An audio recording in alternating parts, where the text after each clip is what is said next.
Yaqinlaringizga Yangi yil sovg'asini qidirayotgan bo'lsangiz, men sizlarga juda ham ajoyib, foydali bitta narsani maslahat bermoqchiman. Ko'rib turganingizdek, bu korobkaning ichida ham zaytun yog'i bor, asal bor, ham sedana bor va boshqa narsalar bor. Bu korobkani bemalol yaqinlaringizga, ayol kishimi, erkak kishimi farqisi yo'q, sovg'a qilsangiz juda ham xursand bo'lishadi, chunki bu sedana sog'liqqa juda ham foydali, qon aylanishini yaxshilaydi, uyqusizlikni yo'qotadi, kuch beradi, quvvat beradi. Ishdan charchab kelib, uyga kelganingizda holsizlanib qoladigan insonlar uchun juda ham kuchli quvvatlar beradi.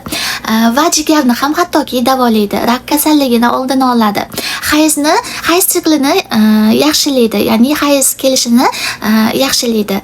Eng qizig'i, bunga Yosin surasini 40 marta o'qilib ruqya qilingan ekan. Menimcha bundan-da zo'r sovg'ani topa olmasangiz kerak. O'zingizga yoki yaqinlaringizga bemalol olib hadya qilsangiz, albatta ular ham xursand bo'ladi, chunki bu narsa juda ham sog'liqqa foydali tomonlari ko'p ekan.